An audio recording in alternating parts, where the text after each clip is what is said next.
Hey everybody, it's me again, Mario 100, and I have to say that one of my favorite video game genres is first-person shooters.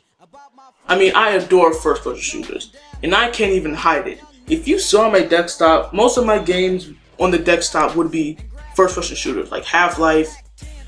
I used to have Bioshock, but I didn't get it legally. It's off my computer now, so don't call the police or something. And like Counter-Strike and stuff like that. I cannot hide my love for first-person shooters. Like, it's one of my favorite genres next to platformers and RPGs. Horror was also a genre I liked, but since a video game franchise came out inside of, I don't know, the latter half of 2014, I took a break from it. That video game franchise will not be named in this video, but I will show you the picture. Here it is. So, I can basically say I love them. But recently, FPS games have gone down in quality from recent years. Like about 2006 to 2000, to present, like to right now. They're sucking right now. And don't get me wrong, there are some good FPS games coming out today, but they're mostly inside like the indie genre, the independent video game genre.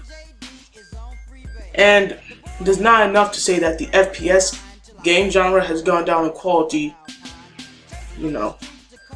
One thing that I don't like about the Modern Warfare, shooter games and stuff like that, is the story mode. I mean, like, the story inside most of these games are, China or Russia or Japan or some other country other than the USA is attacking us. That's it. Like nothing else. Nothing else. And that's really boring for me. Like, that's it? Inside of Bioshock, you were fighting drugged up people inside of a city under the water. In Half-Life, you were fighting inside of a 1984-esque world, trying to free humans from the Combine aliens. Inside of Team Fortress, you're fighting against the red team and Team Fortress was not a good example. Let me not use Team Fortress because even though that game is good in gameplay and the story's pretty interesting too, but it's kind of like red versus blue conflict. I'm going to use Team Fortress as an example. Inside Team Fortress 2, like, the story was that they're fighting over turf and brothers. The story's really funny. The game's really funny too. Unique stories basically.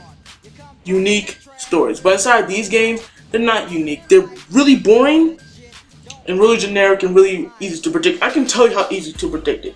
I can tell you how easy. Inside the Modern Warfare series, the events are set by a Russian terrorist with military-like weapons and mercenaries, army mercenaries. Okay, that's alright. Alright, inside of basically inside World at War / Black Ops series. I mean, like, World at War was set inside World War II, so nah. But inside the Black Ops series, a Russian terrorist has a super weapon with military-like mercenaries, like a whole army and stuff like that, trying to bring down the USA, stuff like that. Inside Black Ops 2, a Hispanic terrorist goes after the USA with military-like weapons and an army of they're basically the same exact story. I'm playing the same exact game, just with a different paint job. See? Basically the same. Now, inside Black Ops 2, they actually did this unique thing where you can actually pick your own ending by doing certain stuff inside the game. And I find that really unique because some of these generic shooters have some really unique, stories. Inside Spec Ops: The Line, I know I'm breaking the rule, but a third-person shooter, like, it seems generic at the front. Like, it seems generic, you know, like you look at it like, this kind of looks like Call of Duty. But then once you play it, you find the story really interesting. Like, you know, you find the story really interesting and stuff. And there was this one part we had to like blow up a bunch of enemies like down the town using white phosphorus, and they didn't realize that civilians were down there, and they killed the civilians too. And they were like, "Oh my God! Oh, like we're monsters! Oh my God, we should not did that," stuff like that. Yeah, like that was good. And at the end of the game, it's revealed that the main character was actually crazy, and that all of them could have lived if he just stopped acting like a hero. And basically, you got to choose whether you want to be the good guy or you want to be the bad guy. And that was either killing yourself, and that's why I find like the good guy part, or being the bad guy and shooting your hallucination Conrad and stuff, you know, stuff like that. But in most of these shooters, they're basically the same exact story. Everybody can agree with that, alright? But some do some unique stuff and new stuff inside of it. Really, I actually find the zombie story, I find the Call of Duty zombie story more interesting than the campaign story. That's signs that you made a bad story mode. That the mode that was originally not supposed to have a story mode at all has a better story mode than your campaign. I think that's signs that you need to change something. You need to do something like, oh, people are liking our zombie mode campaign, like, oh, that's cool, but what about our actual campaign? Like, you need to do something about that if people like your secondary mode better than the actual game. Yeah, you need to change some stuff up, you know? You know? And another problem that I have with mod shooters is that the multiplayer. Like, the multiplayer is really, as I said, really generic. I mean, but not only that, it's actually really, not really broken, but it's just, you know, yeah, like a little bit broken. Like, most of the weapons do the same damage. Like, they deal the same damage. Like, you won't even tell the difference. I mean, with the shotgun and the missile launcher, like, you tell the, but with the submachine guns, I mean, like, the submachine guns and the assault rifles, like, I can't even tell the difference. Like, I die at the same shots and stuff like that. Oh yeah, and the problem with this Call of Duty games is that all these stupid kids are joining the game. Like, screaming, like they're cussing up a freaking storm because somebody, like, killed them inside the game. Like, are you serious? Like, get a life. Don't scream just because you died inside of a game, you little baby. Like, that's why I really don't play like Call of Duty multiplayer with the mic, because I don't want to like end up hearing like countless kids on one lobby and you're like, oh, you suck, oh, you mother suck, oh my gosh, I shot you, boy, you mad, yeah, you mad, boy, you mad. That's why I don't like playing, you know, multiplayer with the mic and stuff like that. Even inside Zombies mode, I don't like doing that.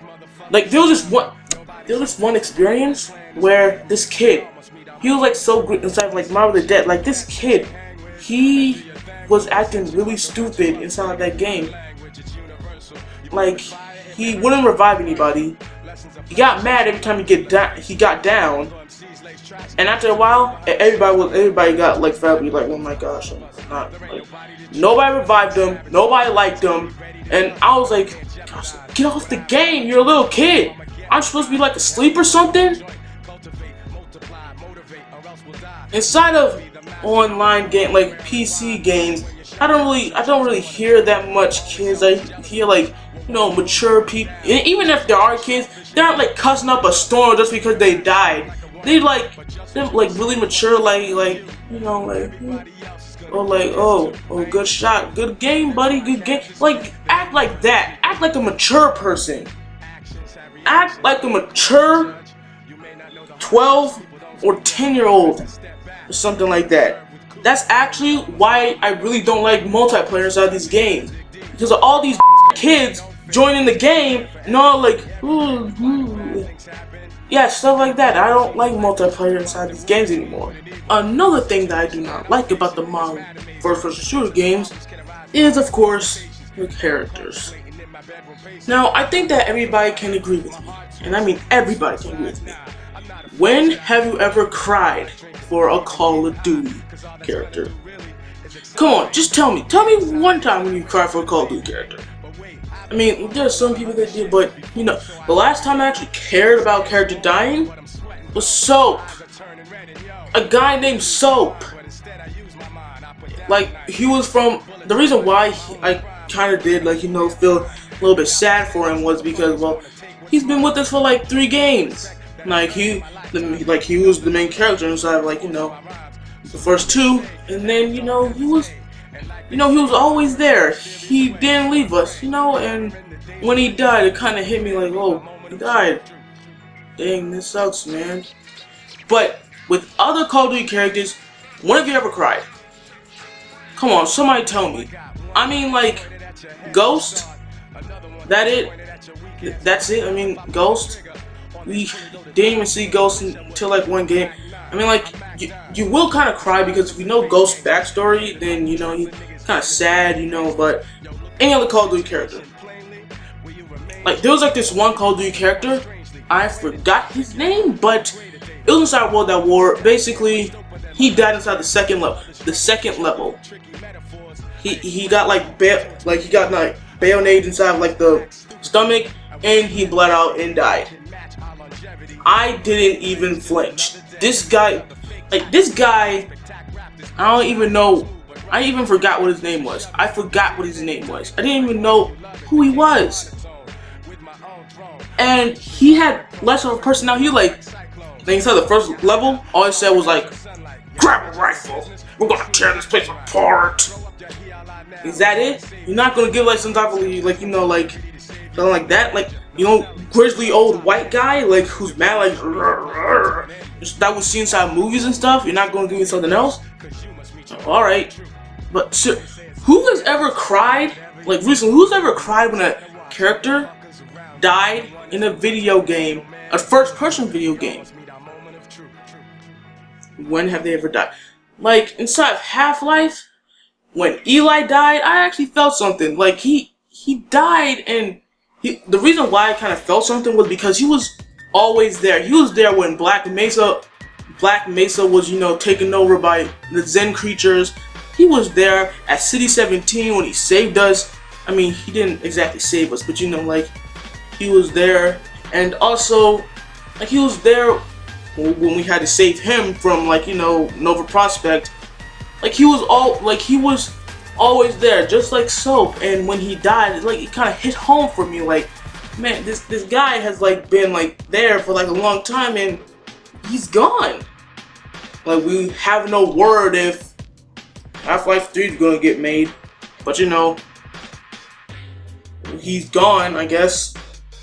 I don't know if he's gonna get revived or anything like that. But I'll give you another example. It's not a first-person game, but it is, like, it's not even inside the same genre. It's not even a video game, but, well, it's a video game, but, the Walking Dead franchise. Like, the video game, the TV show, and the comics. Like, inside the comics, the reason why the characters, when they died, they hit home for me because we got to know them. We got to see their personality. We got to see what they did. We got to see who they were. Like, we got to see that they were actually people. They were actual people, not just props inside of a story just to make it more dramatic and stuff like that. Like, when Lee died, I actually cried. Not gonna lie. Not going to lie. I actually cried when Lee died. Who didn't? Whoever played that game, like, if you didn't cry, then you're kind of heartless. I mean, like, that was sad. That was, like, really sad.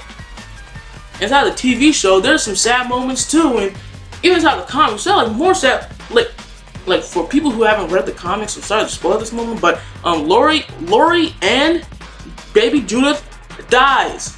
Oh yeah, forgot to post spoilers, whatever. But yeah, they both died, and you know why I felt something? Because they were actually human. inside these modern warfare games, the people, like, your friend, like, there was, like, this guy named Harper. Like, you could either shoot him, or you can, like, there was, like, this part. His name was Farad. Like, you could either shoot him, or you could shoot Menendez and stuff like that. And if you shot Menendez, that wouldn't even matter, because he basically puts up your gun, he's like, shoot you. But if you shoot him, then he just dies, and Menendez leaves you like, like, you prove your honor to me and stuff like that. But you know what? I didn't even feel anything, because you know why? His character was really bland. It was the same as Woods. His character was the same as Woods. Like, you wouldn't even tell. Like, if I told you that Harper was Woods and Woods was Harper, then guess what? You wouldn't even tell the difference, because they're basically the same person from the same game. That's why, like, character development inside these games are so bad, because we always get the same cookie cutter, you know, like, drill, like, yes sir, yes sergeant, like, grizzled white guy in, like, freaking army suit and stuff. Like, come on, you're not gonna give me any more than that? Like, when like, inside of BioShock Infinite, Elizabeth, like, you follow Elizabeth. Like, when she's inside trouble, you actually care. Like, oh no, Elizabeth's inside trouble, you go save her, man. Like, you run and you try to save her, even though she doesn't die, you know. Inside of Burial at Sea, like the DLC, Elizabeth dies, and you know what? I felt something too, and you know why? Because Elizabeth was, like, there. She had a personality. She had a clear, like, she was clearly human. She wasn't a prop. She was there. She was actually, like, and when she died, we all felt sad. For people who played BioShock, we all felt sad, because she was actually a character, not a prop, just a character, a nice character. Inside these games, these aren't nice characters. These are just the props. Just as I said, they're props. That's all I need to say about that part.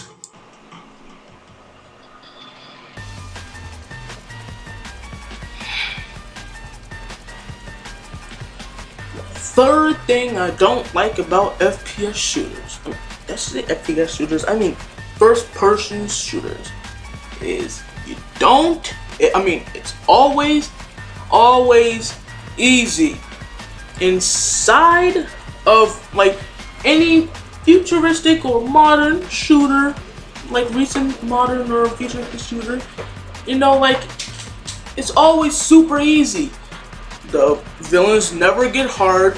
There's no bosses, which I do actually kind of find good, because bosses kind of piss me off inside first-person shooter games. But basically, nothing gets hard inside those games anymore.